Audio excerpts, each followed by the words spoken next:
following program is an exclusive Disruption Networks production. So you just bought your dream home, and now it's time to move. Let's face it, nobody likes to move. All the packing, unpacking, lifting, upstairs, downstairs, and broking everything, including your back. Let the professionals at EJA Moving Company take all the stress and pain out of your move. Competitively priced moving, relocation services, office moves, and complete packing and unpacking services. They work with everybody to make it simple and easy for you to move and relocate. Call EJA Moving Company at 315-335-0516. When it's time to relocate, have EJA Moving do all the work for you. Hit them up online, ejamoving.com. Want to know what's going on at the D? Hit up DisruptionNetwork.net and check out our events calendar brought to you by the Events Co. Find out about upcoming guests, special events, concerts, show schedules, community activities, and more. Get connected at DisruptionNetwork.net. Welcome to EC Radio Podcast. We would like to thank all of our sponsors for joining the Disruption team, and we hope that you will support all of our sponsors. And of course, we appreciate you listening to this program. Only on the D!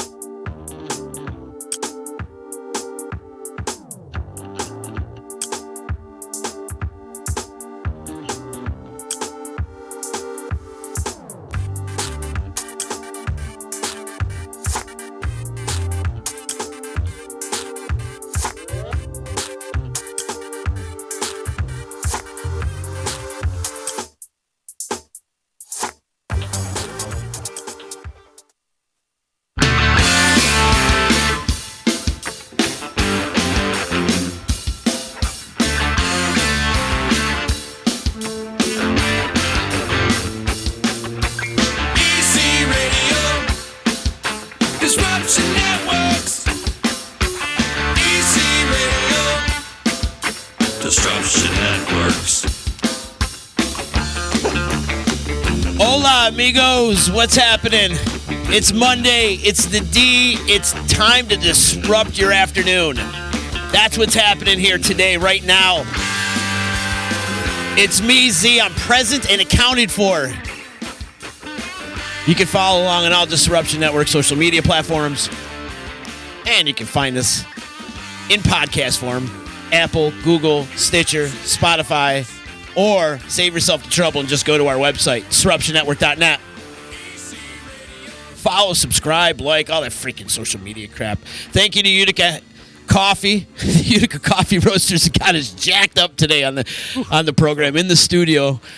So much. I love the hazelnut. We're drinking hazelnut today. And, yeah, we're feeling it today. Yes. Masucci and Scott hanging out with us from All Pucked Up. And we're fueled by Utica Coffee. WakeTheHellUp.com. You can find them online. Also, stopping in their little coffee shops that they got going on Genesee Street. It's a cool little place. Yeah. Fun little hang. A lot of my friends hang out there, and we walk in there. I feel like Norm from Cheers when I walk in there. Yay! Also, much love to Utica Hemp. I'd love to meet the guy that's Cliff. Yeah, I wouldn't. Cliff was my least favorite character in that. Oh, come on. Much love to Utica Hemp, EJA Moving Services, Saranac, and, of course, all my friends here at My Garage Bar. Yeah. Thanks for sticking around today. Absolutely. Masucci and Scott, good to see you. Great little podcast you did earlier talking to hockey. Yesterday was USA Day, Hockey Day in America, if you will. Yep. And can you believe 40 years of the 1980 Olympic hockey team?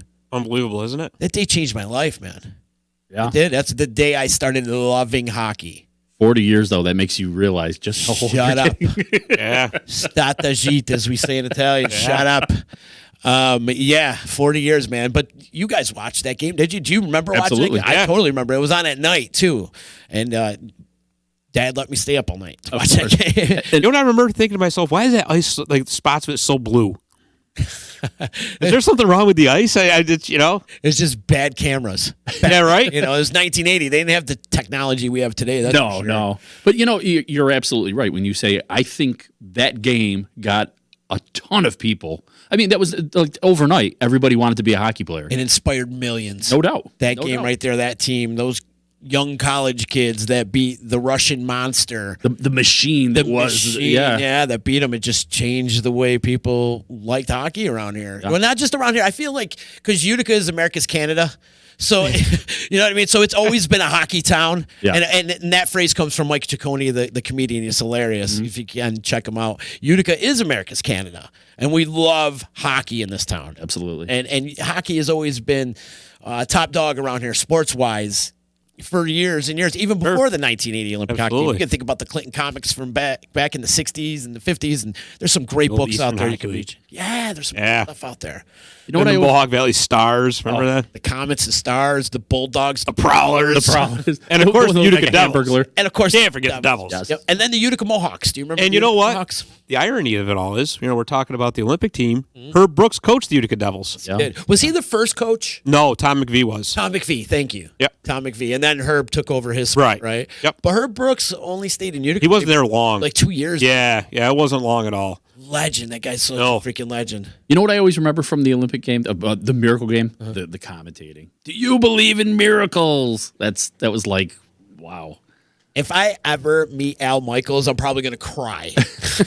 Can you just say the words? I love Al Michaels. And Ken Dryden was also on the play-by-play on that, too. Yeah. Who was a phenomenal goalie back in the day. He was. Colgate. Colgate. That's right. He went to Colgate. There it This is. is why we got Scott. This guy. And you know the thing is too with that game Yeah. is the I don't know if it's irony or not, but just 2 weeks prior, the Americans got spanked by the Soviets 10-3. in Madison Square Garden, hammered. 10-3. So, and I don't know if you guys have ever seen either the movie Red Army or that ESPN 30 for 30 of Miracles in Men. Yep.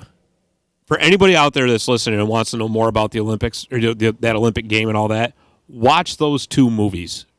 Well, they're both 2 hours long, so 30 for 30 is actually a documentary, but it's still, the whole idea. It's 2 hours long, but it is well worth it. It is. Because it's the same story and basically the same perspective, but there's different details in each one that aren't in the other. And growing up, we grew up in the 80s, right? And we always thought of the Soviets as these cold-hearted cyborgs, Right. Right? Ivan They're Drago. evil. They never smile. I will break you. Yeah. You're scared of them, right? But you watch the films are, and you understand why they were the way they were. Oh, yeah. Because those players were treated like garbage. Right. I mean, they More like really slaves. Exactly. They really were, and what they went through, going through all that time, and especially after the Olympic loss. Oh my God! Right. You almost feel bad. Like, oh, geez. They had to walk around Moscow with their head down. People were like, hey, I can't believe you would lose to all those college students. Well, and what they put them through for training afterwards. Yeah. I mean, it was basically like a concentration camp kind of set up. I mean, it was just nonstop. The players were saying that, and I guess it's probably a little too strong of a word. I apologize for that, but just they were saying that they were training them so hard that they were peeing blood, and they just didn't care. They're like, so what? You lost. You are a Russian Keep machine. going. Keep going.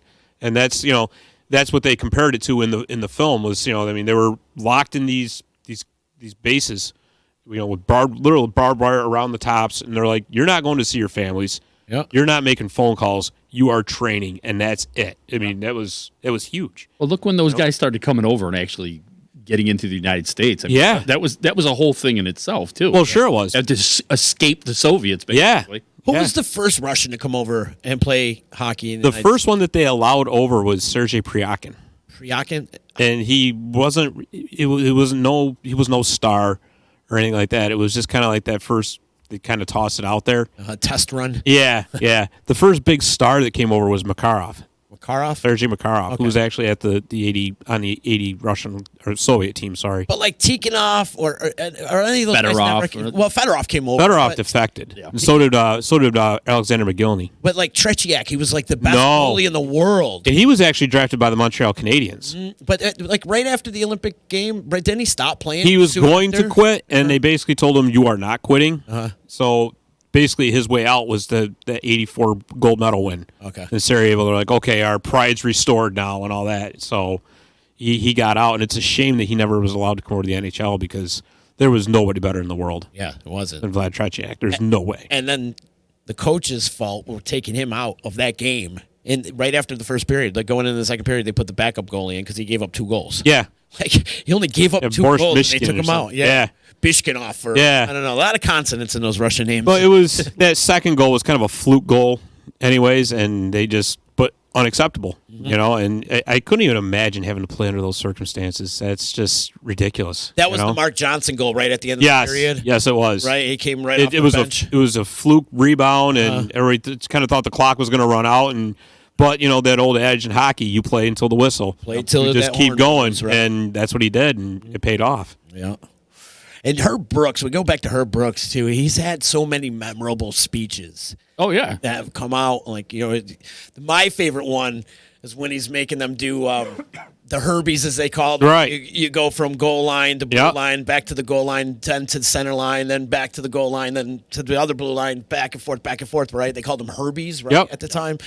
And the best line of that, he goes, the name on the front of the jersey is a hell of a lot more important than the name on the back of the jersey. He's right. And he was right. Yep. Imagine that, though, him have to piece all these players together. And most of those players hated each other because they were rivals with Boston and Minnesota. Yeah, sure. So they hated each other. Yep. And so they would go in and have practices and actually scrap in the bit, like right off the first practice, like fight each other. Yeah. And like Herb would let them go, like let them get this out, let them get open, and then we come together as a team. Yep. Absolutely. That's how you build the team. Yeah.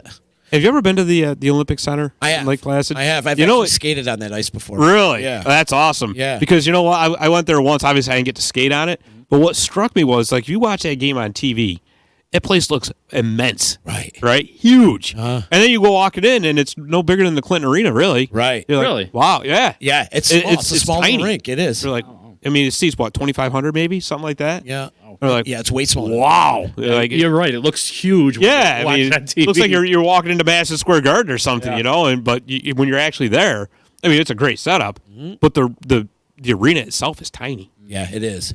And you just mentioned Clinton. Big ups to the Clinton girls hockey team for winning the state championships on the Herb Brooks Arena, too. Yeah, absolutely. Right on that ice, too. So big ups to, wow, that's huge. Yeah, it is. It's cool what they're doing, too, the Clinton girls, because they're piecing all these girls from all over the place. A couple girls from Rome, a couple girls from Hartford, Whitesboro, and they formed this incredible team. And I hear there's a bunch of girls coming back for next year's team as well. So Good. they're going to try to Good repeat. deal. Yeah. Pretty cool. Clinton's another place with a great history of hockey. Indeed. So Yeah. And winning the Craftville hockey Yeah. a couple years back. That was really cool. Didn't you play on that? Like I play there on Saturday nights. Okay. That's where our beer league Did they plays. improve the ice? It's yeah. I mean, growing up, it was the worst ice behind the the ice. The ice is better. Definitely better. And they've done nice improvements there, but it still has that historic. You're playing in an old arena. Oh yeah. Yeah, because you're freezing your ass off because the heat sucks. Yeah, but you know what though? I wouldn't have it any other way personally. Right. I love it. Yeah, you go in those locker rooms and it still feels like 1940 in there. Yeah. Oh, yeah. And you know what the best part is because they had the game there, right? They had the Blue Jackets and the Sabres. So like Eichel was there, Panarin, Artemi Panarin scored a goal there. So, like, when I get knocked on my butt on Saturday nights, I think, oh, well, at least the bread man scored from this spot. I'm now eating the same spot where the bread man scored from. So that's kind of cool, man. You're in the same league with Bolus, right? For junior. Yep. Okay. Yeah. Yep. He's on one of the better teams in the league. He's very, very good. He scores a ton of goals. Does he? Oh yeah. He's very always good. hurt. You can always he used to be on 3 and out. And he used to call in a lot and be like, I can't make it, man. I got a broken rib. I can't make it. I got a broken hand. I mean, he's always busted up, but I know he has a ton of fun playing. Oh, yeah. Yeah, he's very good. That's awesome. Very, very good. And it goes back to, like, this area being such a big hockey town. Yeah. Huge hockey town. Just you're playing in leagues, and those leagues are packed, too, right? Oh, absolutely. How many teams in the league? There's 9 in ours. 9. Yeah. And what the roster? And you know what? And 10 guys on each team? No, like, well, you can roster like 18. Okay. Depends on how many show up every week. That's the other part of it too. Yeah. But the thing is like to get in the Clinton League that I'm in, there's a draft skate every year before the season starts. And like last year we had like 40 people showed up. And you can only pick, there's only so many openings, right? So if you get drafted, great. And if you don't, sorry about your luck. We'll see you next year. Kind of like in Happy Gilmore. And every year, if you remember at the beginning of the film when he would go out for the team and he would have that awesome shot, but he couldn't skate. So then he gets all mad when they, try to stab him with a skate. Yeah. That was me. I didn't make it the first couple of years, but I didn't go to a batting range or anything like that and stand in front of a pitching machine. I gotta get ready for hockey season. We should mention that. No. This guy, besides being like a complete guru of all things hockey and knowledge, you are. But he does a lot for you like your ball hockey league. Yeah, You run the ball hockey league. He's like what is it, the vice president of the Historical Society up in Little Falls? Yeah. He's all over the place, this guy. Yeah. He's humble about it. He's like, no big deal. I just don't want to be bored. You're involved with youth hockey as well, too. Yes, we have youth ball hockey down in the valley. Okay. We don't have any indoor ice down there. So as far as ice goes, we're at the mercy of winter weather, which this winter we haven't really had anything for, like I know Little Falls has an outdoor rink. Ilion was flooding one at one time. Herkimer flooded one at one time. But in all reality, if you want to play hockey down in the valley, you got to come up to the Oneida County and see kids down in the valley. Younger kids really are kind of behind the eight ball because there's no indoor ice. Mm-hmm. So what we did was we started ball hockey down there. We play in like the local gymnasiums so that at least they got some kind of hockey to play, right? So we do the best we can to make kind of like makeshift boards and stuff like that. We play on Saturdays and Wednesdays, and we're Mohawk Valley Hockey Club. So for our kids, we provide helmets and gloves and a shirt for the kids and all that to keep them safe. And we only charge $35 because we like to keep the price down so that anybody can play. Because truthfully, especially with ice hockey, it can be an extremely expensive sport to play. Oh yeah. By the time you get done geared up, and if you're playing ice hockey, the cost is much more to maintain ice rinks. So you have to charge to be able to at least maintain the rinks, right? Whereas we're playing out of a gymnasium, so we can keep the cost down. But we are trying, and we're actually making some pretty good headway as far as getting our own ball hockey rink down there. But it's actually called deck hockey. Mm-hmm. So that's kind of like the big confusion, too. Everybody's like, deck hockey, floor hockey, ball hockey. It's all the same. You're playing hockey in sneakers is what you're doing. Is there a Chico League? A what? A Chico League? A Chico League. The Chico, the little hockey, now the kids call it Chico. No? Never heard of it. Anyway. So you got me on that one. Anyway. That's what they call it. It's more of like an indoor house type of thing. They call it Chico or whatever. Do you guys take any kind of donations? I've got a bunch of equipment. I could just give it to you. Oh, yeah. Because I'm 44 years old. I'm not going to be freaking using any of this gear anymore. When because I want to get rid of everything. So yeah, I mean, absolutely. Because we, like I said, we only had like the parents have to provide like a stick, of course, right. And we have them wear soccer shin guards at the minimum just to kind of keep their shins protected. Of course. But I always say if you can get a pair of hockey shin guards, wear them because the more protection, the better. Absolutely. But absolutely. Give them to the kids, man. I'd rather see you go to the kids and be put to use than sitting in my attic for the next. Well, I appreciate that. Thank you very much. Absolutely. I actually went up and tried playing deck. Yeah, because we do the adult hockey on Wednesday night. Yeah, really. Oh, they should have had like the yakety sax from Benny Hill playing while I was up there. Do, do, do, do, do, do. Obviously, the game has gone way past me. Mm-hmm. Oh my lord! It doesn't come with like oxygen tanks for Masucci or anything. No, but you know what the nice thing is, the local ambulance corps is right around the corner from where we play. So if he went down, he would only been down for a couple minutes. Yeah, we were just talking about Bomeister having a heart attack. I was almost right in line with that. It's like my first shift out there. I say shift because I spent maybe 20 seconds out there. About yeah. I literally ran out on the floor. I looked around, the ball went by me, and I swear to God, this is 100% true. It went through my legs. I went to try to look, and I fell on my ass. And then I tried to run at it, just running like 5 feet. I broke a sweat, and that was pretty much the end. I think I went back and I sat on the bench, and I watched you guys play. Everything hurt. My legs hurt. My knees hurt. Certainly, my pride hurt after that. Everything was. But you gave it a try, though. I did. It was fun. I'm just. Let me know when you do that again. I like to try that out. Wednesday night. You should. Wednesday nights. You're in much better shape than me. You could probably do it. We're starting at 7:30 until the end of February on Wednesday nights, and then we go back to our 6:30 start time after that. And down at the Mohawk YMCA. Yeah, we could just show up. $4 to play for adult hockey. Uh-huh. Got to have a stick. I would definitely say bring gloves and shin guards if you got them. Yeah, definitely a good idea.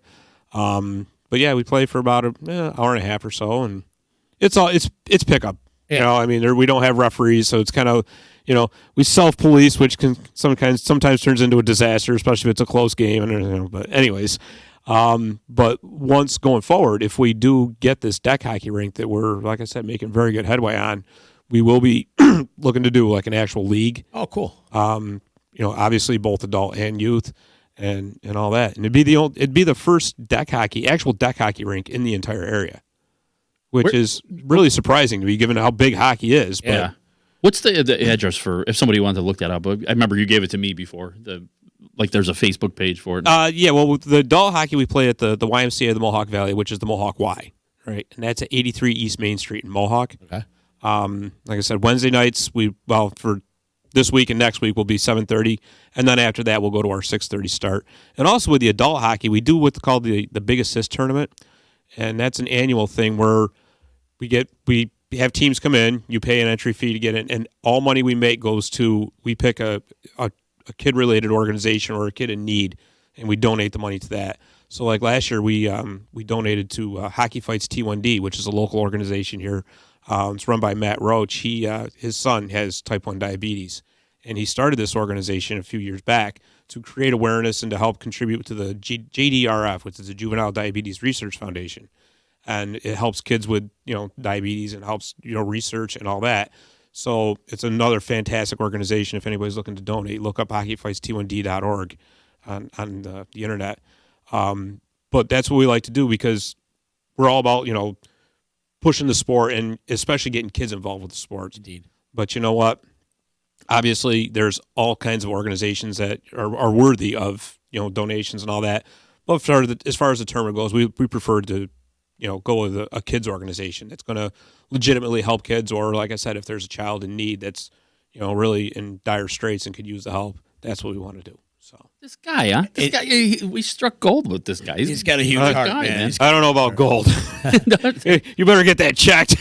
Well, keep us in the loop though, so we can help out here around the D. Yeah, absolutely. I'd love Appreciate to get that. involved some way, shape, or form, and even get out there and play a little bit, work up a sweat. It's a good workout too when you're out there. Maybe we'll broadcast one of the games on the D. Yeah, let's do it. I'll broadcast. There You you guys go. can Hey, there you go. You can be the play-by-play guy. You can be our Al right. Michaels. Do you believe in miracles? Miracles. There you go. Some people won't know the difference between a red line and a clothesline, and that's how he started off that commentary. That's okay. It's good. Hey, man. listen, man. I wanted to tell you something. Congratulations, first of all, for 3 years. Yeah, Outstanding. Absolutely. I was kind of talking to you a little bit before we came on air, and just amazing. Being someone who started out kind of with you guys in the beginning. Oh yeah, even before this too. Yeah. We've been together. We were doing podcasts right out of your garage, talking to local bands. Yes. None of them ever got released, but we did. We did them. And we've been kind of doing these podcasts and such. I'm going to say probably four or 5 years now. Yeah. And just the leaps and bounds that you guys have made. It's like seriously, you personally have made leaps and bounds, man. From where it all started, and I think a lot of people were kind of like, hey, this is a thing for a little while, and maybe it'll be around. And honest to God, man, I mean, I'm going to fanboy out on you a little bit. Dude, you make me so proud with this. You really do, man. Thanks, man. I mean, it's this has really come so far in a very short time. I'm just glad to have us all a part of this. Yeah, too, because yeah. what you guys bring to the table is awesome. Do you have the thing? I do. Look at this. So you guys I gave do. us these. I never got a chance to talk about this, and I'm glad you brought that. Actually, Yeah. So, as some of you know, 2019 was a big year for the D. We won 2 awards. We won a Small Business Award, and we won a Business of the Year through the Chamber of Commerce. Huge. Not bad for a couple delinquents, right? I mean, it's amazing. It still blows me away that we won Business of the Year in the Mohawk Valley. It blows me away. So every year for our anniversary party, we'd like to give away what we call the D Awards, the Disruption Award. Who was the biggest D of 2019, right? That's how we phrased it as. Well, I got thinking, and it's like, we won this award, but it's not just us that me and Todd are winning this award. It's all of us. There's 11 shows in the network. It's not just us. So a way for us to give back to all the shows is we got everybody a trophy for our anniversary party. A nice trophy. Yeah, show them. Can you see it in the camera? Am I right there? Wait, I probably got my greasy hand. There you go. There it is. So everybody that has a show on the D got an award. Yeah, they got that little award. Unfortunately, the print company messed it up a little bit. Hey, but you know what? right. They're still pretty cool, man. I think they're really nice trophies. And, Yeah, and that's awesome. It was just a way for us to give back because it's not us winning the Business of the Year award. It's all of us. We're all in this together. We're all a team. We do this together as a whole. There's not one person over another. It's not like a ladder or it's not a triangle. What we have here at the D is a circle. It's a circle. It's a circle. It is. A circle It is. across. There's nobody above anybody here at the D. And what we do, we come together and we produce content and we try to get it out there.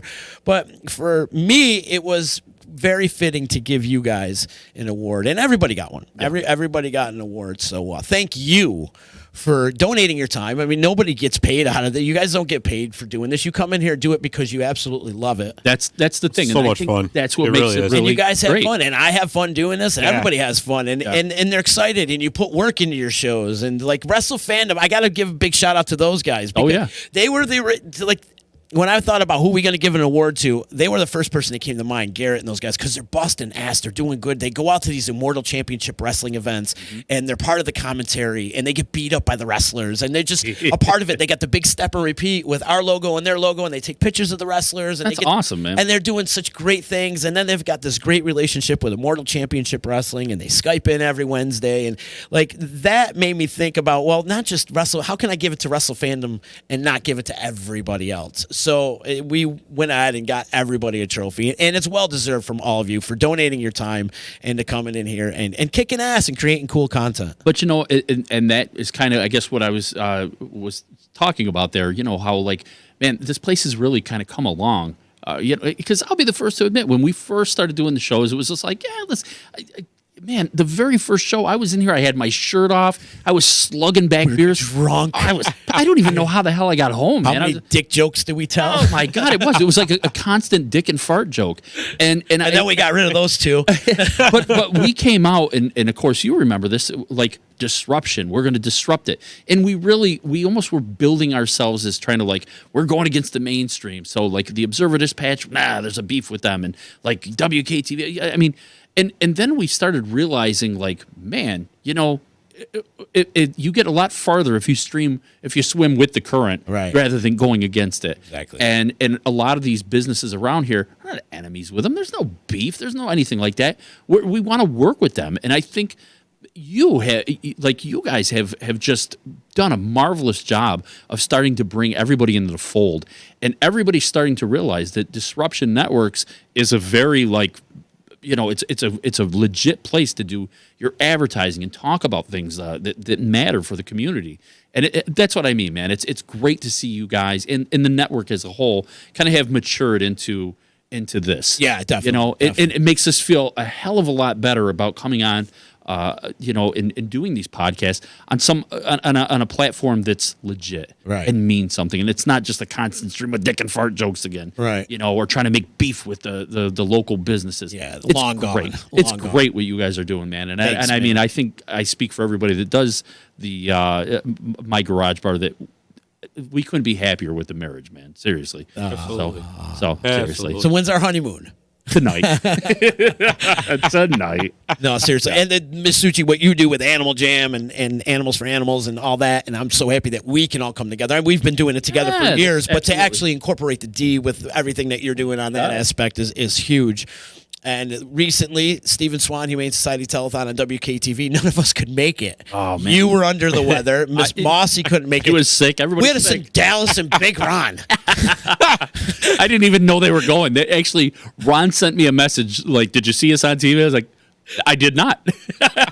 And big up, thank you to Dallas and Big Ron for stepping Yeah. up and being a part of that. And Chris Ford, who is one of the hosts on Agent Paranormal, is also a WKTV camera guy. Yep. I seen him last night when they were coming in to shoot. And he's like, you know, I was expecting to see you at the telethon, and only 2 guys showed up. Usually I got to figure out wide angle shots because of like 40 of you show up. But this time only 2 people showed up. What happened? And I was like, first of all, it snuck up on us. Nobody really knew to the day before. Right. Yeah. And then second of all, these guys were hit with the flu big time. And, Oh, and Masucci's our ringleader when it comes to that. Well, it sucked too. Like sending messages out to people going, "Listen, so we're not going to be there, but you can go on and you can talk in our stead." And I was like, not so much with the talking. I don't mind going out there holding a check, but I'm not talking on TV. And yeah, so that was a hard sell. Yeah, yeah, it's unfortunate because I like going to the telethon. We have a great time. Yeah, man. And they put us in the green room and they feed us, which is always a plus for a fat guy like me. Yeah. You know, and I think we just it's a chance for all of the music community to just hang out and you know, just talk. Yeah. Something that I think is kind of severely lacking in this area. Hey, we don't get together much at all. Right. At all. And they usually do it on like a Monday or Tuesday. Yeah. So no one's gigging that night. So everybody can come down. Unfortunately, this year, nobody could come down. But it kind of snuck up on us. Yeah. And the other good thing about it is I know a lot of those guys, they don't get a chance to talk when we go on because it's very quick. It's like 30 seconds we're out there. But you know what? It's nice to see those guys all standing with a check and being recognized for something besides being like the local band that right. We've talked about it before. So there's a lot of people in the community that have this really negative idea about local bands, like it's just a bunch of guys banging around in their garage and probably living in their mother's basement. And it's not that. There's a lot of talented people. There's a lot of hardworking, very good spirited people that go to like any length to help you out.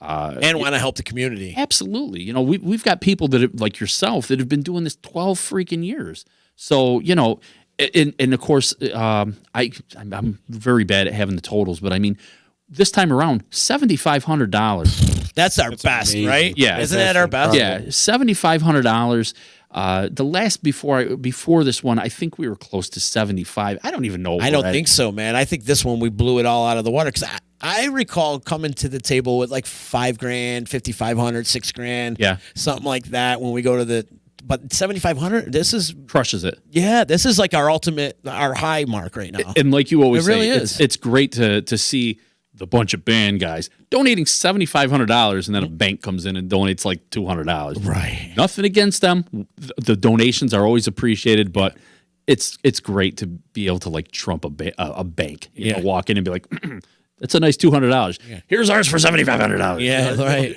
It's a nice feeling, man. So look at all the local musicians that are out there busting their ass in their $200 car, but their $4,000 gear. Yeah. Raising $7,500 for the animals. Yeah, and none of those, like, I'll be the first to admit, none of these bands, none of these musicians, they don't get paid. No. They don't get anything. They just don't. Like you said, they throw all their gear in their car. They drive down there. Usually it's sometime in the dead of winter, so they're hauling all this gear in the middle of ice and snow, and they just do it from the goodness of their heart, man. Yeah. So, it's really rewarding to see that kind of money come in for the cause, and everybody's still on board with it after 12 years. That's awesome. And thank you to the local musicians too for donating their time, no doubt, and helping out. They all love doing it. Yeah, I know there's a few bands out there like, yo, how come you guys didn't ask me to play? I like playing that every year. And I know.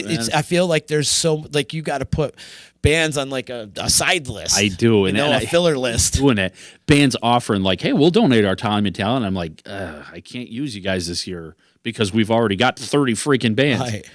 But how about next year? And it must seem like I'm being kind of a bastard by turning the free offer away. But I promise you, man, it's appreciated. I got you in the memory. We're going to get to you. But, you get overwhelmed when you're like, 30 bands? Holy mackerel. Well, what am I going to do? I don't even have a venue for 30 bands. But we'll see. We got another one coming up, of course. Probably looking at doing that again over at Sickenburger Lane. For the summertime? Yeah, summer, late fall again. Yeah. And of course, if any bands are out there and want to take part in that, please start hitting us up because I start booking these things way early. We're taking submissions right now. Yeah, literally. I mean, usually by the first months of what I would consider summer, by like June, I'm already kind of like buried in this stuff. And everybody's, go to the beach? No, man, I don't go to the beach. I stay home and I'm trying to book bands and that crap. So, please, if anybody's out there and wants to play, hit it up now. Now is a great time to get in. Yeah, now is a great time to bring this up, too. We did have a little bet going on there, Masucci. Oh, God, I know, yeah. We had a bet, Scott. Uh-oh. We had a bet. So I had Autumn Fire on the podcast, right? And Masucci was hanging out, and he was kind of lurking in the background, and Autumn Fire was talking about how they had leftover baby girl tank tops. And the bet was, I told Masucci, I said, listen, if we raise over $7,500 for the animals, right, you got to wear this baby girl tank top on WKTV during the telethon. All right, which I kind of think like him being sick was a little bullshit. Yeah, right. That was my way out. Oh. But that day, tank top flu. During the show, during the brass knuckle set, I was playing and I got on the microphone a little tipsy that night. Yeah. And I was like, told everybody about the bet that was in attendance at the time. I told everybody about the bet. Masucci, who was also tipsy at the time with his big boot of beer, comes up and he goes, you know what? Screw your bet. If somebody gives me $100 right now, and then I'll go on WKTV with the baby girl tank top. And sure enough, our great friend Brooke Baker came up, slapped him a $100 bill, and said, here you go. Uh-oh. And so that bet never really happened. And, Did the let me ask you something. Thanks for bringing that one back up, Z. Well, you might have an out. I love you, Rich. You might have an out. Oh, what's my out? If the censors at WKTV got a hold of it. Yeah, right. They would have dropped it. Yeah. It would have been on the delay. Yeah, they would have been like, dude, we're trying to get like viewers for this. We don't want to lose them because of the gut. But well, no, but you know what? I can though? make it up though. I don't mind making it up. You're an honorable man. Yeah, I'm honored. And it did have the flu. Just as the guys down at the Stanley, where I had to call down there. I'm sick. I can't make it in. How's the day at work? You know what? I don't doubt for 1 second that he would welch out. And you want to know why? No, he won't. And you want to know why? Why? Because the man actually wore a hot dog costume on the All Pumped Up show. There's not a doubt in my mind he's not going to have a problem wearing a baby girl top. Not a doubt in my mind. If it'll fit. In fairness, they never got that baby doll outfit to me anyway. So, but when I'm having a bad day, I will go back to the Disruption Network IGTV. Yep. And look at the day that you dressed up like a hot dog, and it instantly puts me. It was the Halloween show, yeah. Halloween show. It instantly puts me in a good mood. I don't know what it is. I just know how hard it was to keep a straight face for that show. Yeah, as I was I had to look down most of the time because every time I looked up, there's Masucci and this hot dog. Kind of like I just can't do this. So how are we going to make up this bet now? Oh boy! I mean, we don't have to. No, actually, I would feel that. Doesn't KTV take user submissions? No. Or viewer submissions or whatever. Nobody wants to see that. Nobody wants to see that. Ain't nobody got time to see me like just like that. We'll do our own little in-house. Maybe he could go on all pucked up, dressed like the baby girl tank top. Oh my! You know. Oh my!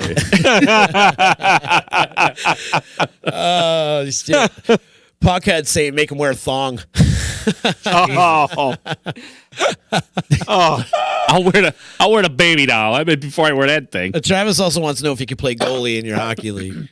Sure. Yeah, you can. Sure. Come on down.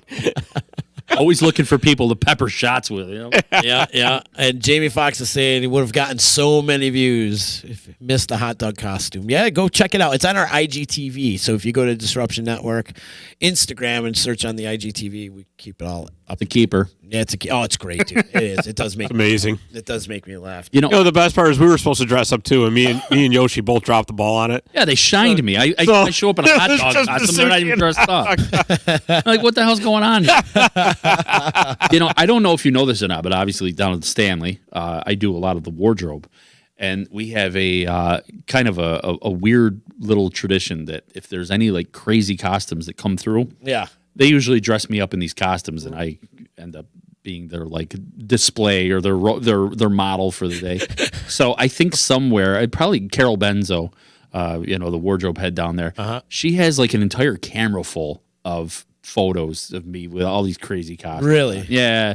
I'm gonna have to ask her. Oh, good. Well, yeah. Why did I just tell you that?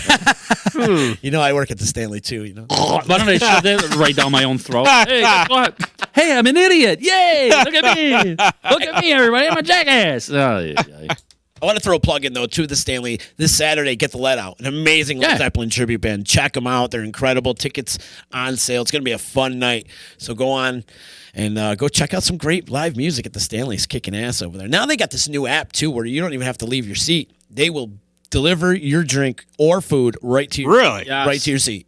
Oh, wow. The Noble app. We just tested it out on the Oak Ridge Boys the other day. Yep. And, the Oak Ridge Boys crowd isn't really too hip to phone apps. Right. Most of them had flip phones. Well, but do they even use phones? Right, there's a lot of oxygen tanks. I'll tell you. I was like, we should upcharge for oxygen tanks. Anyways, did you guys have to wear usher costumes? Yeah, no, I don't, but the ushers do for sure. Yeah. But I thought you were talking about just for the delivery. You know what I mean? I got you bellhop.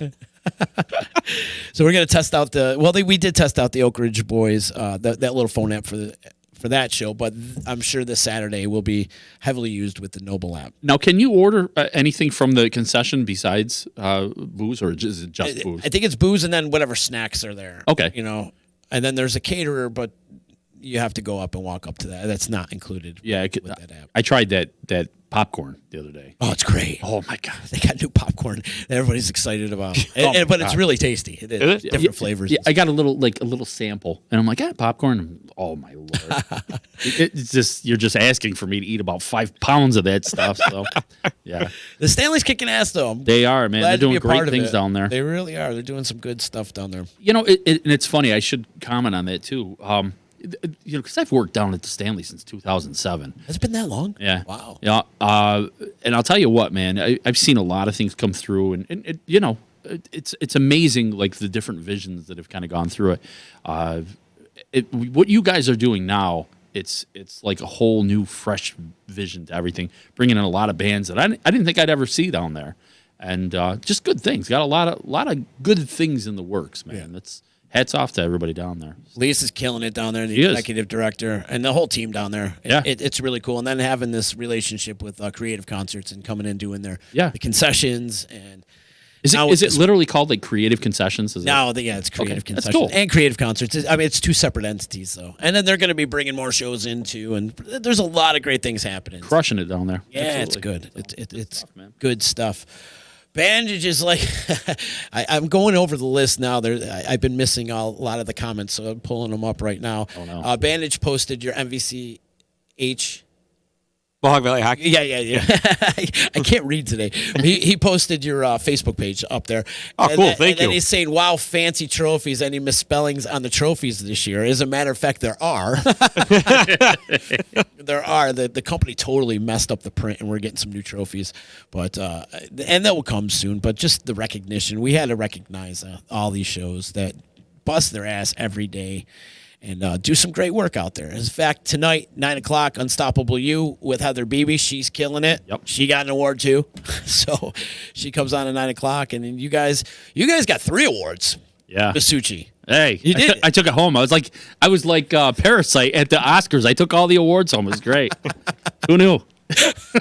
Was one of them best costume? Yeah. Well, you got one for All Pucked Up and 3 and Out, and then one for the Garage Bar. Yeah. I figured we wanted to make it a whole, I think you guys deserve it. Made around. And I wanted to give Moss her own trophy. Because if anybody deserves a trophy out of the My Garage Bar crew, it's Moss. Yeah, absolutely. She deserves one just for dealing with my ass. But yeah, that's absolutely true. She crushes everything she does, man. She does. It's sometimes she's so organized with everything.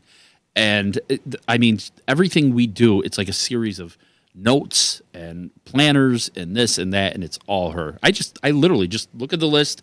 What am I supposed to be doing? That's all marked down, and I just, okay, great, and I just do. She's the one who puts it all in motion, man. Absolutely. So, yeah, Miss Moss. She kills it. She does. She kills it. We're lucky to have her around here. Oh, yeah. And doing all the great things that you guys do, and it's just cool, man. It's a good marriage, as you referred to it as earlier. Yeah. It's a great marriage. So thank you, Masucci. And you guys, thanks for sitting in with me today, too. Absolutely. I got a little PSA I want to get off my chest. Uh-oh. A lot of times I'll post on Facebook and be like, hey, listen, I'm trying to fill my calendar up on the podcast. So I'll post something, and people will comment and stuff. I'm probably going to do it in the next week or two, too, because I like to fill it up. It's a quick way to fill up my calendar, you know? So I made a post a couple weeks back. And my guest that was supposed to be on today has been begging me to come on for months, years almost, okay? And we finally book it. And then all of a sudden, this guest had double booked me. So my PSA of the day is, don't double book on me if you're begging me to come on the podcast, okay? You're trying to get your stuff out there, and I get it. I know how it goes, but I get it. There's things that come up, family emergencies, you're not feeling well, whatever, but don't double book. Yeah. And then beg me to come on forever and then expect a return date. It's like, And then my other PSA is, if you are sitting here in the interview seat and I'm talking to you, the rudest thing you could possibly do is sit there on your Instagram talking to your Instagram followers while I'm trying to talk to you, have a conversation. And that was one of the reasons why I didn't book the guest again prior to that, whatever. I don't want to get into names or whatever, but if you're here in the interview seat, pay attention to me, not your Instagram page. Okay? That's my PSA. Fair enough. You're sitting here, and I don't need to be like, yo, MS43, what up? Talk to me, not your Instagram, not your phone, okay? That's my PSA of the day. So if you're coming to sit in the hot seat on EC Radio, pay attention to me. And you could look at your Instagram here and there, maybe take a picture, whatever, but pay attention to me. I hope you're paying attention to all this. Oh, yeah. I have a confession to make. It just though. pisses me off. Just in case you noticed, I was actually looking down at my phone a couple times looking for any hot trade news that's coming through for the NHL Is trade there any? deadline. Nothing yet. Nothing so, after all the deals over the weekend, I was expecting to see some more movement today, but nothing yet. That's going to be one of our shows, I think, next week, right? Next week, we're going to be live during the trade deadline, which is going to be awesome. We're going to be able to talk about them as they come in. So hopefully in that hour window from noon to 1, there'll be a big trade or two. Is there a cutoff? Yes, it's 4 o'clock. 4 o'clock. Okay. 4 o'clock Eastern Standard Time. Now, is there some players expected to move? Some big players? Yeah. There's actually a pretty decent list. Yeah. That we just talked about it earlier, but me personally, I thought that it could either be a quiet deadline or if with the trades that were going to happen, the prices weren't going to be that all that high. Yeah. Wrong. I mean, the prices shot up over the weekend, and looks like it's only going to get skyrocketing out of control. So should be a pretty fun trade deadline week. So hopefully it blows up while we're on air. Yeah, right. We're breaking news. That would be awesome, wouldn't it? Screw you, ESPN. We got the breaking news. That's right. they steal our ideas anyway. NHL Network. That's the one I got the beef with. I want to talk about this too because it happens to the baseline as well. Yes, it drives me nuts. It happens to the baseline. Major League Baseball, the network, will take some of the things from the baseline and use them like 2-3 days after they talk about a Gaffney or JP. And the NHL network is doing the same exact thing to you. So these major networks or major, corporation, whatever they are, they have these interns just prowling the internet, scouring the internet, so looking for content, and they just totally steal your guys' idea. And you know what? I wouldn't even mind if they would just give a shout out. Yes, give it credit. Yeah, give it credit. Read our Twitter page or something. Yeah. Or just give us, hey, like these guys on Facebook, or go watch them on My Garage Bar, or whatever. Yeah. Just give us a shout out. That's all. Right? You don't have to have my, or just me personally. I don't expect permission to be granted or anything like that. Just say, hey, check these guys out on the Disruption Network. This is a great show or whatever, I just want to see them say, and this one goes out to Puckstradamus. You were right. You were right. And you'll never see that. Wait till the NHL Network. If they steal Puckstradamus from you guys, I'm flipping out. Yeah, I'm going to flip. Oh yeah, that's gonna. Yeah, definitely. We're going to the network, and there's going to be a beatdown. Yeah, seriously. Yes, and our next show will be live from Precinct 13 jail in New York City. We're broadcasting from the Huskow, where Puckstradamus is currently in cuffs. But it happens to you guys, and the baseline, they're taking our cut. It's kind of flattering because the invitation is the best form of flattery. Absolutely. Right? If you look at it that way. But on the other hand, a little credit would be nice. Yeah. Just like, hey. The first time it happened, at first I was like, oh, that's kind of cool. But then it started happening like a couple times over and over again. I'm like, wait a minute. I'm like, weekly. I'm like, this is ridiculous. We just talked about that a couple days ago, and they're over there acting like they got breaking news. It's like, no. We covered that. And that's the funny thing. And then they turn around and say the same exact thing we just said. Yeah, I could understand. Verbatim, usually. Yeah, it's like, what's going on here? If it was like, the big playoff news, hey, so-and-so just got eliminated, I'd say, all right, well, obviously we're all talking about the same thing. Right. But for us to be talking about some random topic, right, and, we're talking about some random player involved, and all of a sudden that's news on NHL Network, and we're like, come on, can we get away with anything here?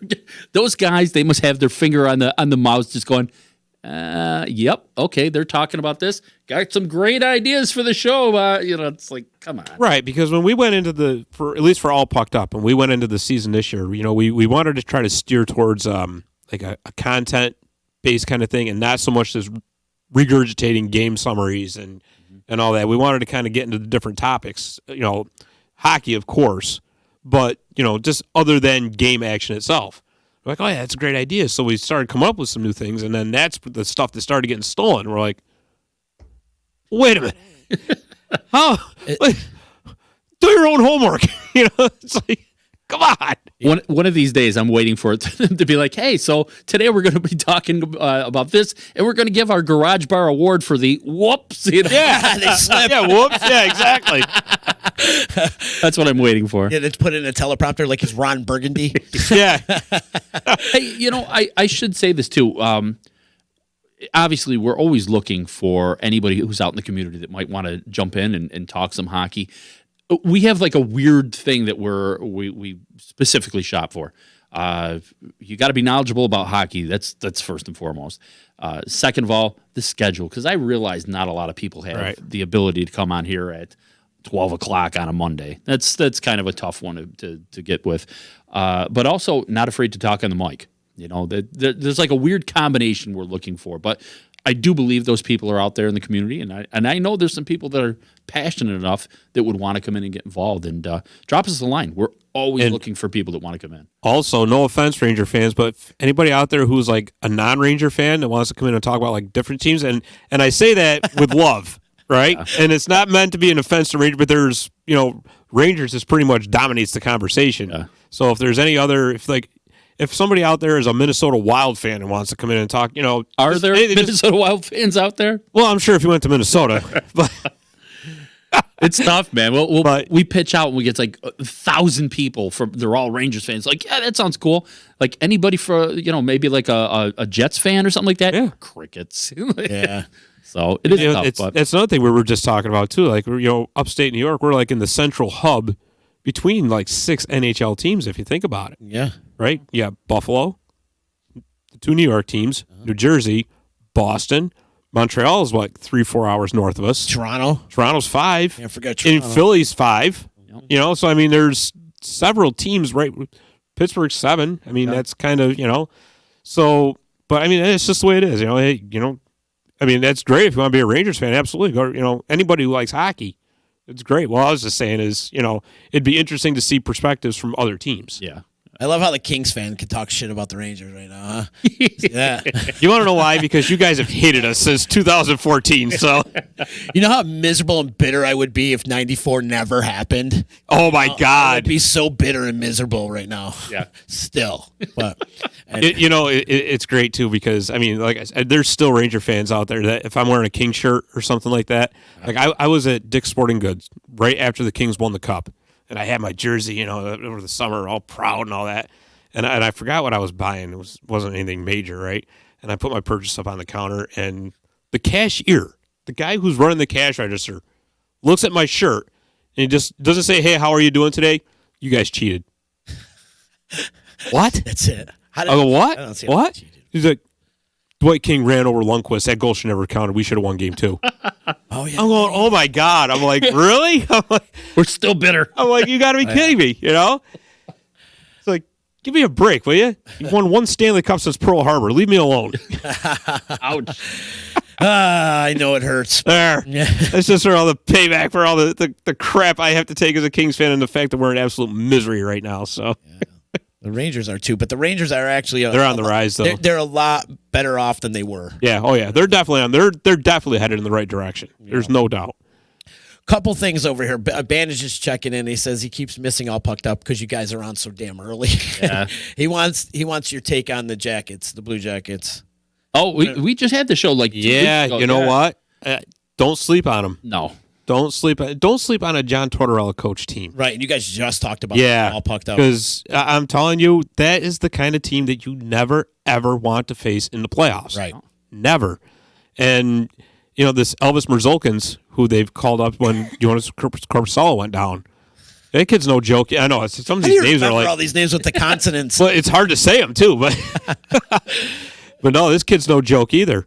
I mean... He's another one like I was talking about with Igor Shesterkin earlier today and All Pucked Up.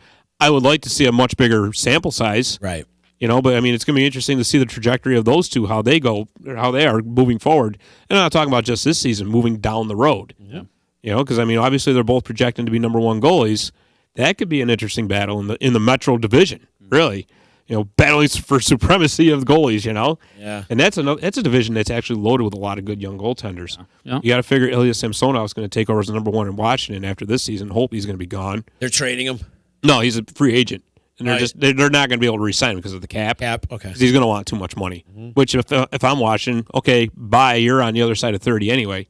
Go get your money while you can.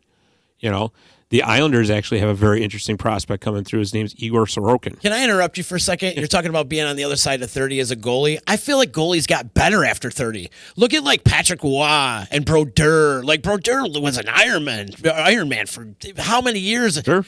Like Marc-Andre Fleury. Marc-Andre Fleury. Hasek was another one after 30. Pecorine, I mean, he's been solid. But are you going to take a chance and give him big money? Right. When that injury bug can creep in. That's the whole thing. I hear you. And remember with those back in those days, yeah, you could throw money as somebody who's over 30 because you don't got to worry about a salary cap. It's almost like football, too, when you're saying you're over 28, 29, you're old.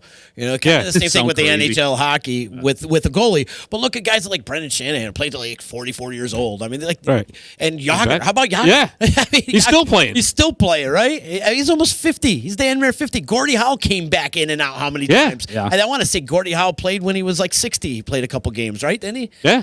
50 or 60 years old. He came back. Hockey's that sport where there is longevity. Well, those guys are in such good shape to begin with. Yeah. Oh, absolutely. I mean, like you were saying about Yager, they said, what was it, like 4 or 5 years ago, he was one of the last off the ice, and he would come out and wear like a weighted vest. Yeah. Run this, suicides, whatever you want to call them now. That he was doing those at the end after the game. Amazing. What? Exactly. Nuts. I did want to add, obviously, if Dave's chiming in about Columbus, we were saying too, if they, I'm assuming they're probably going to make it in as a wild card or in, it's kind of what we were talking about. I wouldn't before. assume anything just yet, but if they do, that's a grinder team. Absolutely. They can do some damage. Look what they did to just Tampa Bay like last last year. Yeah, you get one of those teams like Tampa, and you could see. That's right. That was a 1-8 seed, right? Yeah. Yeah, that's right. And they swept them. Yeah. So you could see. They're still built the same way. They are. So you could see something very similar, like you were saying earlier, part 2.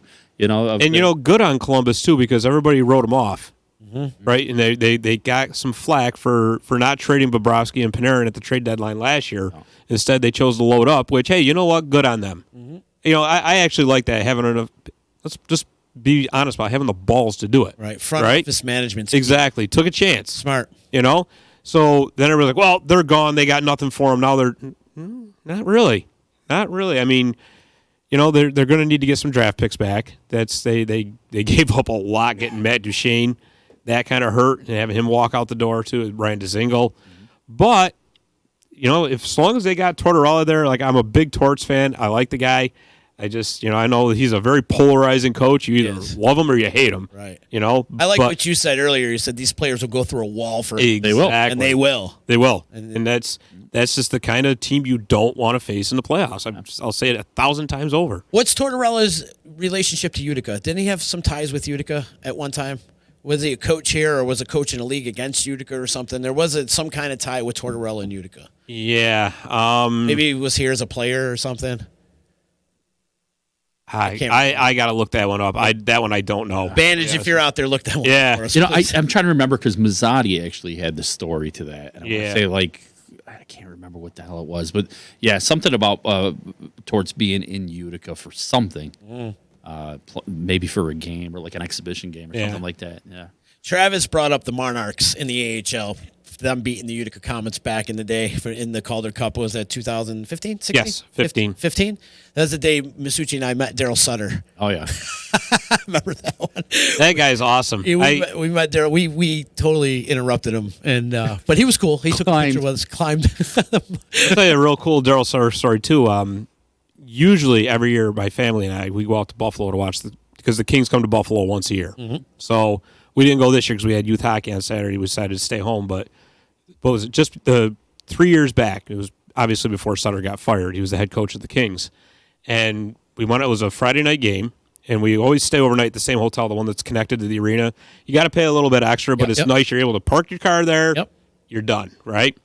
So it's a Marriott, too. Yeah, it's a very nice hotel. It's nice. You pay for it, but, it's kind of like, well. It's worth it, though. If you're going to splurge, I guess, Yeah. So anyways, the Kings got smoked. I mean, they got spanked that night bad. And, I don't know if you've ever been to like an arena where your team is the opposing team and they're just getting their butts kicked by it. It's a miserable experience, right? So next morning we all wake up. We're like, okay, we're going to get breakfast and all that. I walk out in the hallway. I was going to go down and get my coffee. And I see Anze Kopitar walking back the other way. I'm like, whoa. Did you fanboy? I'm like, I was like Ralph Cramden on the Honeymooners, right? Humana, you know. I go to get in the elevator. Who's in the elevator? Dustin Brown. He's in there with his wife and his brother. Real cool guy, you know, hey, how you doing? One of those deals. But for the most, the Kings were staying on the same floor. Oh, wow. That we were on. And obviously the players that we run into, they weren't in very good moods. You know, and understandable. They just got their butts handed to them, you know, gracious but not exactly, you know, happy to be there, you know. So we come down to the lobby, and at this Harbor Center Marriott, it's weird because the lobby's on the 10th floor. It's really weird how the whole thing's set up, right? Yeah, I've been there. So we come down to the lobby, and my wife says to me, she starts hitting my arm. I'm like, what? She goes, look, Daryl Sutter's sitting over in the main lobby area, sitting there with a cup of coffee, having his coffee and all that. I'm like, I got to. So I grabbed my daughter, who was like 7 years old at the time. I'm like, well, you're coming with me because, you know, me being a fanboy, yeah, that's great, but there's no way he can say no to a 7-year-old. Right? Right. So I go over, and he's sitting there reading his paper. Daryl Sutter has this reputation of being a real gruff guy, you know, miserable and all that. Bring my daughter over, and I mean, hey, Mr. Sutter, I just wanted to come over and say hi. You know, obviously we're Kings fans. He's like, oh, hey, sit down, you know. He grabs my daughter, sets her up on his lap. Wow. What's your name? And he starts talking to her, telling her all about how his granddaughter has the same name as my daughter's name, all about his farm in Alberta. Took the picture with her, wrote her a nice little note for autograph. Still have it in the frames at the house. Just an amazing story. And I shook hands with him. Oh, cool. Let me tell you something. That man's hands were bigger than my head. It was just this giant paw, and it just like engulfs my hand, you know? And you look at him, it's like, oh, he's got gray hair. He can't be that. My hand was sore, and it was just, he wasn't intentionally trying to, just a firm, hearty, manly handshake. Yeah. But I'm starting to feel bones crack. I'm like, okay, hey, great to meet you. But fantastic guy. Let me tell you something. Very, very nice man. And like I said, I know he's got a reputation for being a gruff coach and all that, but guy's A+ in my book. That's hockey players, man. They have, they're all exactly. very nice guys. It's great to meet. So. Mm-hmm. You know, let me ask you one last question. Sure. This is going to be our little bonus for being on Disruption here, or for being on EC Radio, rather. If you had to pick the Stanley Cup, if you had to, who are you going with right now? Right now? Mm-hmm. Good question. Hucksterdamus. Come on. Good question. I think the Caps are built for the run. Yeah. I think the Caps are. Mm. You were saying Tampa Bay the other day. I still think that. You know what? I don't. I think they choke too much. Yeah. I'm not sold on Tampa Bay. I'm just not. I know it's every year. It's every year. Yeah, Tampa Bay. Listen, they got to prove it.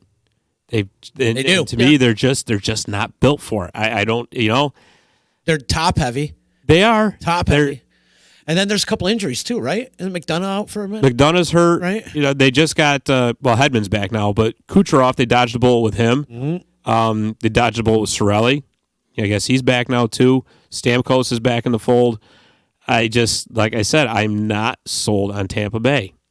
You know, they got to prove me wrong. Let's put it that way. So you think they're going to take an exit, and then, like we said, Cooper's going to be gone? You know what? I'm telling you, if they don't make a deep run, there's just a lot of good coaches available out there now. Well, yeah, they have to make. I don't think he's safe as a kitten if they don't make a run. I can't believe Masucci's not saying the Penguins, because the Penguins, they've come out of nowhere. Listen, well, they were hurt all year, and now Crosby's back. And yeah, well, they're a rotating. Yeah, you can't count them out. No, you can't. No, absolutely not. As much as I hate to say it with Masucci sitting next to me. Yep. I'm not a fan either. No. I'm calling St. Louis for the repeat. Really? They're hot. I mean, they're the best team in the West. You know what's scaring me about St. Louis, though? What's that? Binnington's sophomore slump. Understandable. And sophomore slump is a thing in hockey. It is. And that's exactly what I was saying about Shesterkin earlier. Yeah. You know, I mean, yeah, all the talent in the world, but it just and I don't know what it is. I don't even know why. But it just seems like, especially with goaltenders in hockey, they all hit that sophomore slump. Yeah. Whether there's a scouting report on them now, okay, shoot high or shoot for under the arm or whatever. That's his weak spot, you know, because that's a big thing. And obviously not just hockey, but in any sport. Everybody's got all kinds of video on everything. Yeah. Right. So you have a whole offseason to work on tape and to watch and say, okay, this is what this guy's tendencies are. This is what this guy's tendencies are. That kind of thing. So I don't know, but That's what's really scary. I think St. Louis can come out of the West. They Yeah. got just as good a shot as anybody. Yeah. Colorado's going to be in some trouble now, too. I saw right after we went off the air with All Pucked Up, Philip Grubauer is out indefinitely with a lower body injury. I think that was my pick, wasn't it? Tampa and Colorado. Colorado. I mean, that'd be a fun series. Yeah. It'd be a really fun series. Colorado's fun to watch. Yeah. So, you know what could actually happen out of nowhere? Being a Ranger fan, Z, we were talking about the Ranger goalie carousel. Ooh, yeah. Could be. You never know. Old Hank, if he waives his no-trade clause, I know. he might end up. Colorado's one of the team that could take him on because they got a ton of cap space. It could be interesting. That would hurt my feelings. Huckstradamus. That would hurt my feelings. That would be very interesting to see him in Colorado, though. That'd be interesting. Travis is saying Mazzotti, he spit on Tortorella. That's what it was. Yeah. That's exactly what it was. Mazzotti spit on Tortorella. Did That's he? right. Where? I think at the Odd, right? Was it at the Odd? I can't remember. Well, we know Mazzotti can't stand Tortorella, so hates him. he blames him. He blames him for when he was Rangers coach for getting the players injured because he made them block shots. Yeah, he was. Everybody was on the ice. That's for sure. System. All the time. That's, That was that's their the system. way he does it. though. He's a defensive coach. Yeah. He is. I want to switch it up really quick. You guys been watching any of the XFL? I watched Bits and pieces. Yeah. Yeah, it actually I enjoyed it. I did too. There's a lot of fun ideas in there. I love and how soon before the NFL starts taking some of those rules that the XFL has and starts putting them into the NFL. Like how soon is it before there's a 3-point play? Yeah, that was kind of weird for me to see that. And I'm like, oh, there's a 1, there's a 2, and there's a 3. Okay, different. The kickoff again is a little bit different. That threw me off. You can't run. You got to sit there and wait for the ball to be received before you can go and attack the runner. And then the other thing too I liked was when you're driving, like what do they call it? When you got a chance to go for the win, or they stop the clock within 2 minutes. Oh yeah, you don't have to take your timeouts because the clock stops. The clock stops, no matter if you're inbounds or not. It just stops. I mean, is that like I don't know if I 2 like minutes? that. But it does add. I mean, you can't just milk the clock for the last 2 minutes. You're gonna have to play. And that's the thing that bothers me with the NFL. There's no real excitement like last second play anymore. Yeah. You can't really have that last second play, the Hail Mary. I mean, granted there is some. Yeah, Hail but you know Marys what out though? I there. couldn't see that flying in the NFL because what's going to happen the first time some star player gets hurt because of that? Yeah, but I mean, if you're down by like 10, 14 points, in the NFL, you got like a real slim window. I mean, you got to get the kick, the onside kick, the whole nine. This stopping the clock every time, man, it kind of leaves a window open for that. Mm-hmm. The only thing I haven't really jived with for the XFL so far is the microphones. Everybody's got a microphone. You can hear all the plays going. Right. And I'm just thinking to myself, I'm like, I wonder if they have a way to kind of cheat with that. It seems like the potential is there for the opposing team to be hearing these calls going in. They're like, 55 red, whatever, blah, blah, blah. Guys, he just called 55 red. Get on that. And you see the defense kind of line up. That kind of threw me. And then also some of the cameras. Like, they do have a team in Houston, so I'm sure the Astros' ears were perking right up. Yeah, no You're doubt. reading my mind. I'm like, that's why the Houston team's so freaking good because they're stealing all their signs. Stealing all their signs, exactly. But also the cameras, like some of the camera, like on field running. Yeah. It's dizzying watching them all. You're like, No, but it's cool. Like you feel you're part of the action. You definitely do. I was watching one of the cameras though. The cameraman's running. He's got his I mean, you're almost getting nauseous as you're running on the field. Like, oh my god. I think it's a cool little product though. I do dig it, man. That's I do not dig bad. it, and it does seem if you watched the other day, a lot of the NFL players were out there supporting too. So. Who knows, man? I'm actually surprised that the NFL doesn't get more involved with that and make it like a feeder program. Right. The Why NFL. wouldn't they? Somebody had a great idea. I don't understand Why that. wouldn't they? Somebody had a great Because you could even idea the expand other the day. draft too. Yeah. Think about it. And you can put like your lower draft picks. Okay, you're going to play in the XFL. Yeah. Well, how about this? This was the idea from the other day. How about the lowest ranked team or the team with the worst record in the NFL play the team with the best record in the XFL, and the winner stays? Like you could switch. I mean, if the XFL team beats, whatever, Imagine that. Oh my switch them God. over. You go to the XFL. We're taking the NFL. Yeah. Imagine being a season ticket holder of that NFL team that lost. I just paid NFL money to watch XFL. This is great. It totally reminds me of the USFL, though, from back in the day. Yeah. Even the jerseys. Yep. All of that. It reminds me of the USFL for sure. But it'd be interesting. And I really like to see this product stay out for a long time and not just be a one-off. Well, I think for that to happen, I think the NFL is going to have to be more involved. Yeah. I truly believe that they're going to have to get some kind of brand recognition with it. Well, I mean, 90% of those players are cast-offs from NFL teams anyway. Right. Yeah, most of them. So Yeah. why not support them? I mean, guys that were draft picks that got hurt and Right. just never made enough. And they got to push some of their better players, too, to kind of have like some identification. Yeah. You know what I mean? Mm-hmm. Guys that can be like the faces of the league, kind of. Yeah. Kind of like how He Hate Me was in the original XFL, you know? Tommy Maddox and he hate me coming out of there. What was that, like Rod Smart? Rod Smart, yeah.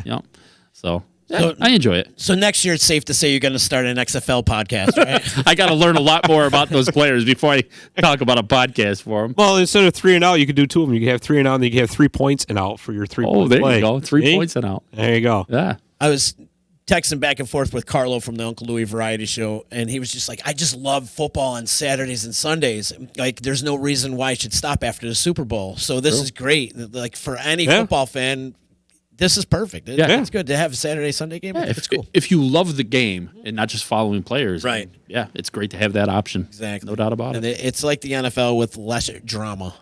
Yeah. You know, seriously. God knows there's plenty of drama in Oh, the you ain't kidding NFL. there. Damn sure. Bandage is saying 0% chance of consignment for the NFL and the XFL teams. Yeah. Yeah, I can't really see that happening. Yeah. It's a nifty idea. Oh, it'd be a great idea. It would be a great idea. They would absolutely never go. They'll be like, nah, not exactly. Once they start drafting players, like when the draft comes about, like remember when Herschel Walker went to the USFL? I mean, that was such a huge signing for the New Jersey Generals. That like opened up the floodgates too. It opened up the floodgates. Then you started to see all these major college players coming over to the USFL instead of going. I'm looking at Jim Kelly and was Bernie Kosar there too, right? Yeah. At one time. Yep. And there's a bunch of them. We could go on and on. Bernie There was Chris Carter. Chris Carter, he was another one. Yeah. I want to say Flutie too. Flutie was there. Yep. He was a USFL. Yeah, guy he was, as well. wasn't he? Yeah, USF, or he was the New Jersey Generals. Yeah. So all these guys would have went to the NFL and ended up going to the USFL. Well, the payday was pretty good. Sure. And Well, they had the money to back it. they had the money to back it, but that's why it only lasted 2 months, 2 years. Young. rather. Unbelievable. Steve Young, yeah, he's another one. He was playing with Tampa Bay for a minute there, wasn't he? Yep. The NFL was involved with the AAF a little, and that didn't save them from a cowardly investor. Well, Tom Dundon ruined the AAF. That's bandage. Okay. Yeah. Of course. Yeah, Tom Dundon definitely rocked the AAF. He was the one with that. He came in with that last minute big investment, and then all of a sudden he just said, "Oh, we're going to fold it instead." I don't recall the AAF. The Alliance of American Football. That was last year. Oh, well, all right. You know, Hey, does anybody remember the World League of American Football? oh Yes. God, Remember that? Yeah. The London Monarchs, Yeah. is that like the Barcelona Dragon? Yeah. yeah. the Frankfurt Galaxy. I'd like to see the XFL. I'm surprised they don't try to do something like that again because the NFL is so hyped up about having games in Europe and games all over the world. But a lot of those markets, they don't. That's not their sport. I mean, No, and they always talk about the England games, especially like London. Look at the draw we're getting. Well, yeah, because you're sending different teams over there every year. yeah. Oh, I mean, because I know they talked about putting a team in London. Is But that why would you do that? sustainable? I mean, think about the travel alone for It'd kill starters. you. There, no team wants to make those No. travel. No way. And do you think if that London team ends up being like a bottom feeder, that those British fans are going to support Oh that no. team? You got to think too. I mean, how many of those teams in the past like 5 years, when they announce on the schedule like you're going to be the London game? Yeah. they're like great. Yeah, right. You know? They Awesome. don't want to go over there. No, not at all. Cross the pond. Cheerio. I mean, it's a fun little idea, but at the end of all They things, should have the Pro Bowl over there.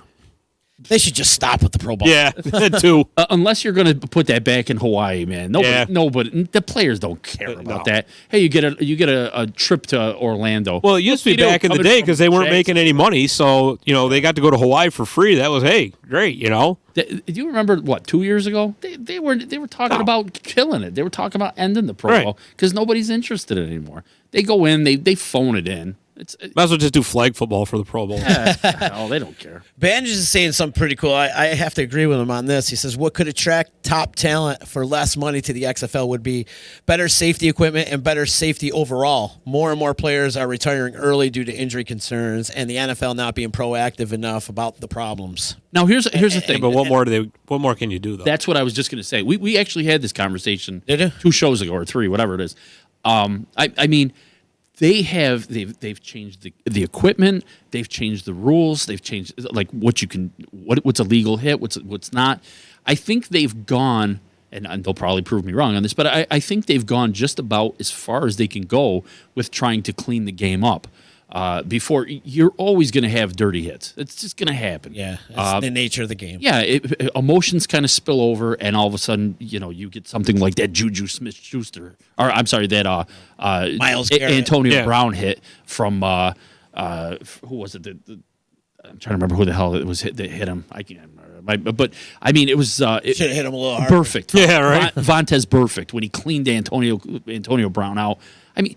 Yeah, was it an illegal hit? Damn right. Did he suffer the consequences? No. Vontez Burfict was back to playing the very next year.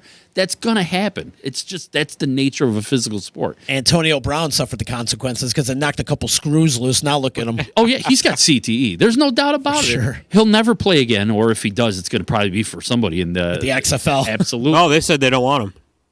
I mean, why would you take him? As much as I love it, and I've gone from being the bitter Steelers fan who was like, screw Antonio Brown, to trying to understand now that that's not him, man. That he's gone from a guy who was like a very dedicated player, was really on board with everything, to like, it's so, his decisions are out the window. You can see it. He's got CTE. I don't know why somebody hasn't pulled him aside and been like, look, dude, we got to get you in there. I don't even know if there's a cure or if there's anything you can do for CTE, but there isn't. But at the end of the day, I think that they've pretty much cleaned it up about as much as they're gonna. What Travis is saying, he's saying get away from hitting and go back to tackling. Right? I mean, that's a lot of has to do with the helmet-to-helmet collisions and but think about back to tackling. Yeah, but you know what the thing is though, they made tackling so much more difficult. Absolutely. Think about you can't even touch a quarterback these days. You can't. You can't even put your hands on his face or on his helmet. It's an instant whistle.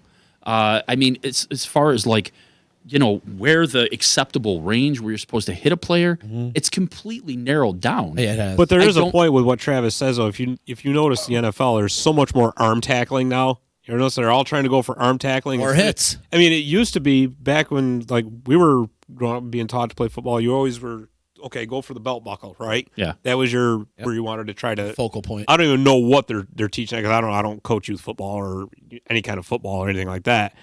So I mean, there's something to that. But going along with what Rich was saying, I think he's absolutely right. I mean, it's not just football, like with hockey too. You have they're physical by their very nature. You are never, ever, ever, ever going to completely eliminate headshots. No. Most of them are not intentional. Mostly, I would say 95 to 98% of the time they're not going out there. I'm going to literally hit him in the head. But sometimes if you're going for like a shoulder, inertia is going to take over. You're going to slide up into the head. I mean, look at boarding. Every time somebody gets boarded, that's some dirty boarding call, right? But there's also some that you're like, it just happens. I mean, it's momentum. Right, momentum is you're Absolutely. On the run. Yeah, you've committed to the hit. Absolutely, you can't pull. And I think at some point you just have to accept the responsibility that it could happen to you. Yeah, I'm sorry, I don't mean to sound crass or mean or anything like that, but it's the nature. You of the just game. know that it's a risk, an inherent risk in what you're doing. Mm-hmm. I mean, it is what it is, and I mean, I think they've made tremendous strides to try to protect players, but I think you're right. I don't know what more you can do. And it's they dump. I can't even imagine how much money they dump into research. Right, going through all this stuff. And you know what, too, with especially with the NFL, for them. I mean, I understand that people are angry about. You look at like Jim McMahon. I'll use him for the example. Right, he's got bad CTE now and all that. I how do I say this delicately? What happened to him is horrible, and anybody that has CTE is horrible. Mm-hmm. But back then, they didn't know. Right. They didn't really know about how bad it really was. Mm-hmm. You know what I mean? So to be angry about players from 40 years ago having CTE and they're pointing the finger at the NFL and you guys are evil for letting that happen, back then they didn't know. Mm-hmm. Really. I mean, you take a look back 40, 50 years ago, they didn't think smoking was bad for you. Right. True. Right?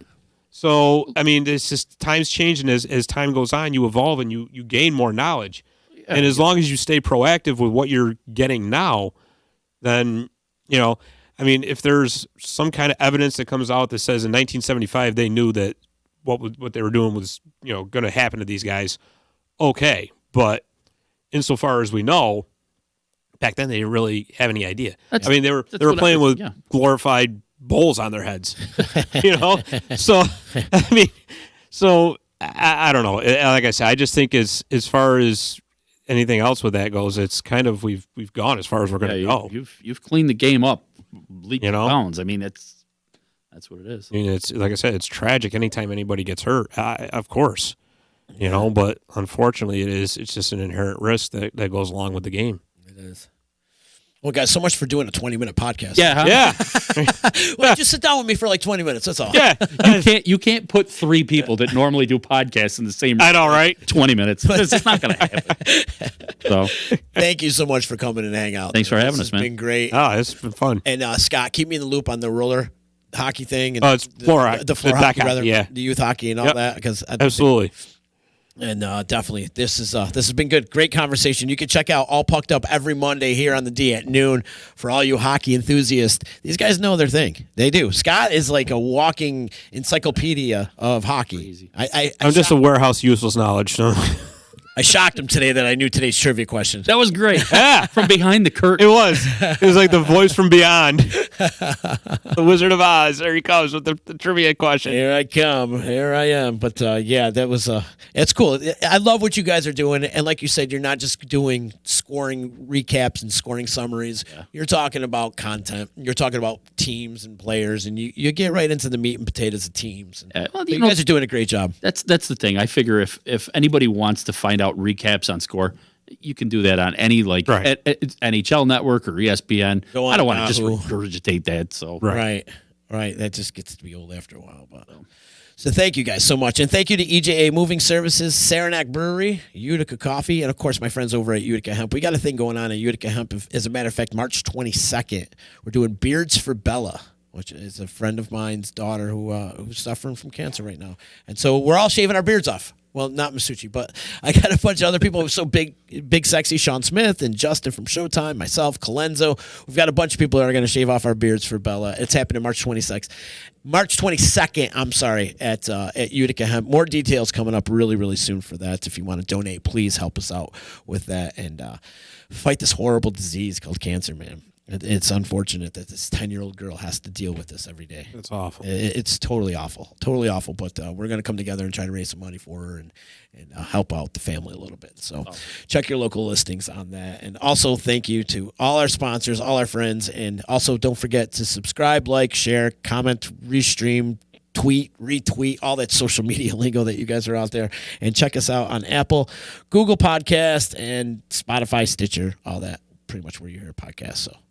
Masucci, Scott, thank you again, man. This has been a lot. No problem, man. Thank you. Talk to you guys soon. Later.